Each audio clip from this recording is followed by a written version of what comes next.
It's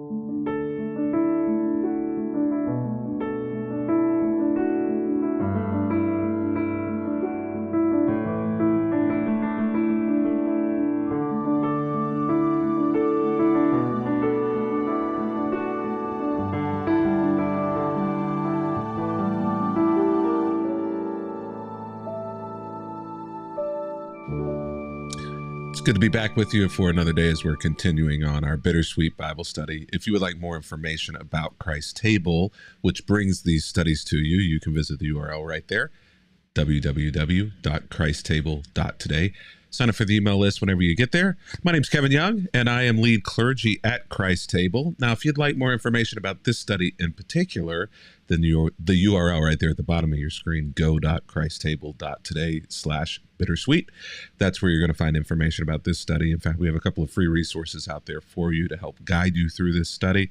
A schedule of all the readings and all the days of the study, as well as a curriculum to help you go deeper. Both of those on PDF. You can download them absolutely free there at that URL. If you'd like a printed copy of that,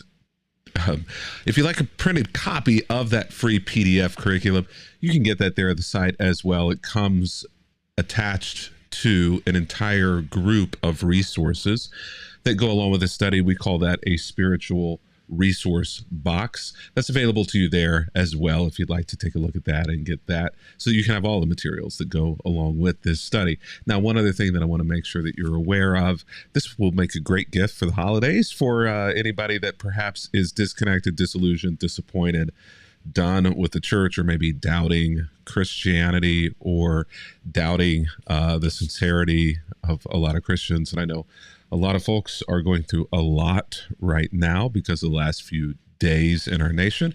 And this may well be an opportunity to help reframe in a better way a relationship with your faith, a relationship with God, with Jesus. If you'd like more information, all you got to do is visit the URL that's right there, drkevinyoung.com.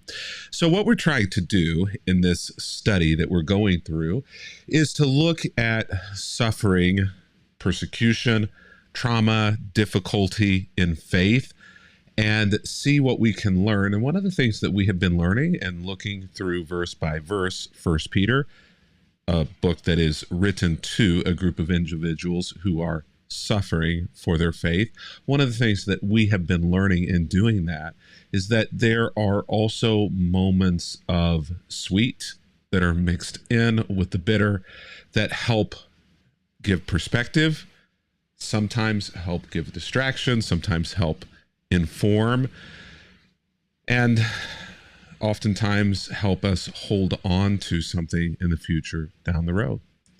So today we find ourselves continuing on in chapter 3 of the study on day 12, looking at verses 8 through 12. Now, up until this point, what Peter has been doing is Peter has been taking several groups within the congregation, within the church, and helping them navigate suffering specifically. He's talked about slaves, he's talked about husbands, he's talked about wives. Now, today, what he's going to do is he's going to broaden out and talk to the entire church about how they interact with each other, as well as about how they interact with the world.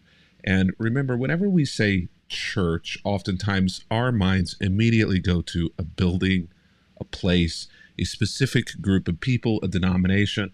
That is not the way Peter is using the word, nor is it the way that the early church would have utilized the word. The Bible doesn't use the word that way. Church is a people. It is a group of those who are called out from the greater society who follow Jesus. And so you don't have to go to a building, you don't have to go to a place, you don't have to subscribe to a certain doctrinal belief system of a denomination or one of those buildings. In order to be a part of the church, you are automatically a part of the church whenever you become a follower of Jesus Christ. And so it includes all believers at all times, past, present, and future. Today, Peter is going to talk to that group of people, the church, about their interactions with each other, as well as with their interactions with the greater world. Not sure that there is a better week to have a conversation from Peter about suffering that can be healed by better communications and interactions between Christians as well as between Christians and the rest of the world. It's been a rough week for some people, and the world is scared. The nation is scared. And Christians sit at the very center of both that fear and the ability to heal that fear.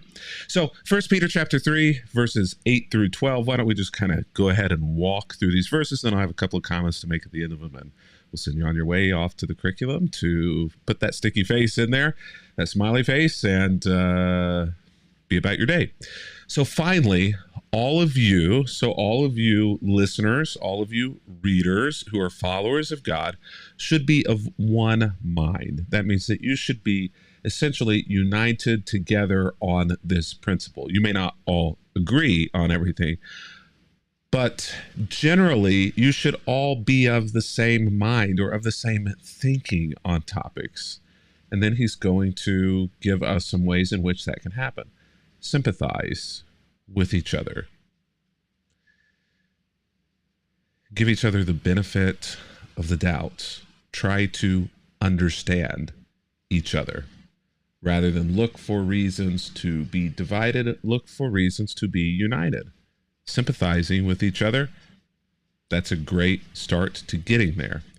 Love each other as brothers and sisters. Now, maybe if you don't have a great relationship with your brother or with your sister, maybe this is more aspirational for you than it is practical in the way that you've been lived out. But I think all of us, if we don't have a good relationship with a brother or a sister, or we don't have a brother or a sister, long for that kind of knowing that comes from blood, that comes from being raised in the same environment, having the same outlook, and looking out for each other. That's what the church should be as well. Be tenderhearted and keep a humble attitude. I could just blow right through these, but the sad part about it is 2,000 years ago, Peter is giving this advice to the church in order to help them stay under the radar, in order to help them navigate the world in which they live well without drawing attention to themselves unnecessarily or being abrasive or counterproductive in the world in which they live. Peter gives them these things to do. And if only the church of today would still do these things 2,000 years later, it seems as though it's as difficult, if not more difficult, if not impossible, for the church to actually live these things out. I mean, think about the last few days, what's gone on in the U.S. and the election, and how Christians have led out in being oftentimes the most toxic, the most hateful, the most bigoted, the most outspoken in negative ways, lightning rod, say what I think, no matter who hears it or who gets caught in the middle of what I've said. Hey, take it up with God. It's not me. No, we won't take it up with God. No, we'll take it up with you. Because God's told you not to act that way or talk that way or treat people that way, even if you think you're right. And you may not be right.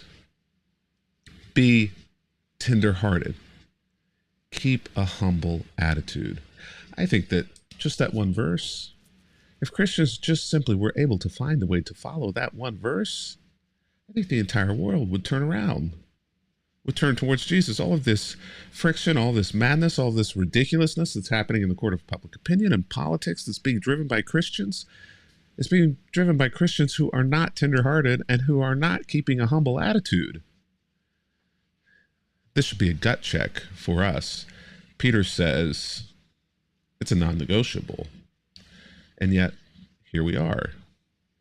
So, continuing along, don't repay evil for evil. Somebody treats you badly, don't treat them badly in kind or in return, in retaliation. It's not the way Christ's people should operate. When people insult you, don't retaliate with insults. Instead, pay them back with a blessing. This is what God has called you to do, and he will grant you his blessing whenever you act in that way. It is so easy whenever we are insulted, whenever somebody says something catty to us in line, at the gym, in line, online. I want to immediately pop off and pop back. I I am the greatest chief of sinners when it comes to this, especially online. I will tend to meet you at the energy in which you meet me. So if you meet me with insults, it is likely that you're going to see me meet you back with a similar level of abrasiveness and or insults. And Peter says, oh, Kevin, this is not the way. This is not the way of Jesus. It's certainly not the way of Jesus in seasons of trauma and persecution and difficulty, division. This is not helpful. God has called you to not retaliate with insults whenever people insult you. Instead, pay them back with a blessing. Oftentimes I do this. I'm trying to do this more. I do not do it perfectly or all the time. And that's not an excuse. That is confession. And I need to get better at doing that, quite frankly. For the scriptures say, and now Peter is going to, in this movement, to talk about how we interact with each other and how we interact with those who are not a part of the church. He's going to jump back to Psalm 34 and going to lift out several verses from Psalm 34 to help reinforce his point. He says, for the scriptures say, if you want to enjoy life and see many happy days, keep your tongue from speaking evil and your lips from telling lies. Boy, I hate to point to a profession, but politics, have we seen that this week? If you want to enjoy life and see many happy days, then turn off those politicians who speak evil and are constantly finding their lips telling lies. But it is not limited just to politics. We all have the potential to do that in whatever field that we're in. Turn away from evil and do good. Search for peace and work to maintain it. The eyes of the Lord watch over those who do right, and his ears are open to their prayers. But the Lord turns his face against those who do evil. Many of us want God to hear our prayers, especially whenever you're being persecuted wrongly by the community in which you're living in, whenever there is oppression or marginalization. You know what? You want God to come in and take names and kick behind, right? This is what you desire. This is not always necessarily what's needful, but the truth of the matter is the Lord turns his face against those who do evil. Maybe that's the person who's the cause and it's not you, or maybe you're the cause, or maybe your response was just as inhuman, dismissive as the original issue, and maybe you have brought now these heaping, burning coals of fire down upon your head because your reaction was as bad or worse than the original offense. The Lord turns his face against those who do evil. There are moments where God just turns his back and says, I can't watch this. I can't help this. It's like sticking his fingers in his ears, like, I don't want to know. No, I don't think so. But whenever we do evil, disgust God. Can't even look at us whenever that happens. Psalm 34 there. The wisdom that I see, at least in Psalm 34, is all the more needed today as it was when it was written. Guard the tongue, Psalm 34 says, the way that you would fence in an unbroken horse. Many of you, your tongues are uncontrolled and uncontrollable. Your mouth gets you in a lot of trouble. So maybe the best thing to do is to guard your tongue in the same way that you would fence in a broken horse. Protect it from other people, protect other people from it. Give it time for it to be broken of its evil, to stop it from doing damage. And if you don't think that your words, the political words, the things that you say both offhandedly and intentionally can do damage, you're wrong. And I pray to God that you never have to see the worst damage that your tongue has done in order to prevent you from protecting yourself against future damage. The other thing that I want to point out in all of this is that Peter essentially gives us a recipe for helping navigate tension and relationships inside the church and outside the church.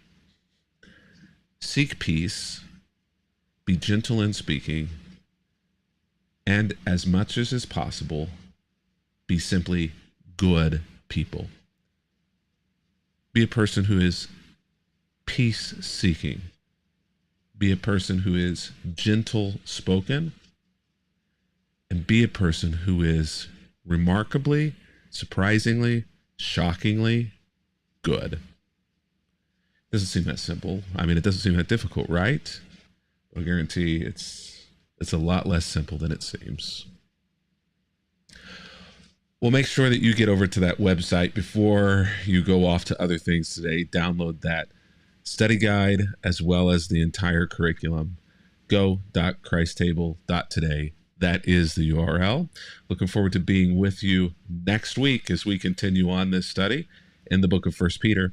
But I will say, until that time, it's been good to be with you, and happy reading.